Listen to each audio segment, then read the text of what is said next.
വണ്ടൂർ നിയമസഭാ മണ്ഡലത്തിൽ LDF സ്ഥാനാർത്ഥി ഡോക്ടർ കെ ദാമോദരന്റെ തിരഞ്ഞെടുപ്പ് പ്രചാരണം മൂന്നാം ഘട്ടത്തിലേക്ക് കടന്നു. സൗഹൃദങ്ങളും സ്മരണകളും പുതുക്കിയുള്ള പര്യടനം മണ്ഡലത്തിൽ വലിയ ഓളമാണ് സൃഷ്ടിക്കുന്നത്. രാവിലെ 8 മണിയോടെ പത്മശാലിയ സംഘം ഭാരവാഹികളെ കണ്ട് വോട്ടഭ്യർത്ഥിച്ചുകൊണ്ടായിരുന്നു കഴിഞ്ഞ ദിവസത്തെ പര്യടനത്തിന്റെ തുടക്കം. തുടർന്ന് തന്റെ പഴയകാല സഹപ്രവർത്തകരെയും സുഹൃത്തുക്കളെയും നേരിൽ കാണാൻ അദ്ദേഹം സമയം കണ്ടെത്തി. മമ്പാട് MS കോളേജിലെ പഠനകാലത്തെ സഹപാഠിയും റിട്ടയർഡ് പ്രധാനാധ്യാപകനുമായ T. ഷാജി, മലപ്പുറം ഗവൺമെന്റ് കോളേജിലെ സഹപ്രവർത്തകനായിരുന്ന റിട്ടയർഡ് പ്രൊഫസർ K. പ്രഭാകരൻ എന്നിവരെ സന്ദർശിച്ച് പിന്തുണ തേടി. ദീർഘകാലത്തെ ആത്മബന്ധത്തിന്റെ ഓർമ്മകൾ പങ്കുവച്ചാണ് അവർ സ്ഥാനാർത്ഥിയെ യാത്രയാക്കിയത്. വണ്ടൂർ ടൗണിലെ വ്യാപാര സ്ഥാപനങ്ങൾ, ഓട്ടോ ടാക്സി സ്റ്റാൻഡുകൾ എന്നിവിടങ്ങളിലും സ്ഥാനാർത്ഥി വോട്ടഭ്യർത്ഥിച്ചു. വാണിയമ്പലം മേൽപ്പാലം വൈകുന്നതിലെ യാത്രാക്ലേശം ഓട്ടോ തൊഴിലാളികൾ സ്ഥാനാർത്ഥിയുടെ ശ്രദ്ധയിൽപ്പെടുത്തി. താൻ തിരഞ്ഞെടുക്കപ്പെട്ടാൽ 1 വർഷത്തിനുള്ളിൽ മേൽപ്പാലം യാഥാർത്ഥ്യമാക്കുമെന്ന് അദ്ദേഹം തൊഴിലാളികൾക്ക് ഉറപ്പ് നൽകി. തെരഞ്ഞെടുപ്പ് പ്രചരണം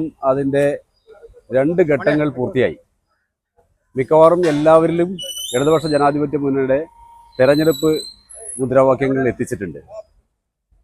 മുന്നണിയുടെ ഗ്രൗണ്ട് ലെവലിൽ പ്രവർത്തിക്കുന്ന ഞങ്ങളുടെ മുസ്ലിംമാരായിട്ടുള്ള പ്രവർത്തകർ എല്ലാവരെയും പരക്കെ കണ്ടുകൊണ്ടിരിക്കുകയാണ്. നല്ല ആവേശകരമായ പ്രതികരണമാണ്, നല്ല പ്രതീക്ഷയുണ്ട്. നല്ല ഊഷ്മളമായ സ്വീകരണമാണ്. അത് അവരെല്ലാം തന്നെ ഒരു മാറ്റം കൊതിക്കുന്നു എന്നുള്ളതിൻ്റെ സൂചനയായിട്ടാണ് ഞങ്ങൾ എടുക്കുന്നത്. ഇത്തവണ മാറ്റം ഉണ്ടാവും. ഉത്സവം നടക്കുന്ന വെന്തോടംപടി ശ്രീ മലയാളം തമ്പുരാൻ ക്ഷേത്രം സന്ദർശിച്ച് ഭക്തജനങ്ങളെ കണ്ട അദ്ദേഹം പള്ളിശ്ശേരി ഹസനിയ, പൂറ്റമണ്ണ ബദരിയ എന്നിവിടങ്ങളിലെ വിദ്യാർത്ഥികളെയും അടക്കാക്കുണ്ടി ഹിമയിലെ അന്തേവാസികളുമായും സംവദിച്ചു. വികസന മുരടിപ്പിനെതിരെ പ്രതികരിക്കാനും പുതിയൊരു വണ്ടൂരിനായി വോട്ട് ചെയ്യാനും അഭ്യർത്ഥിച്ചുകൊണ്ട് ആത്മവിശ്വാസത്തോടെയാണ് ഡോക്ടർ കെ ദാമോദരൻ പ്രചാരണം തുടരുന്നത്. ഈ ചാനൽ ന്യൂസ്, വണ്ടൂർ.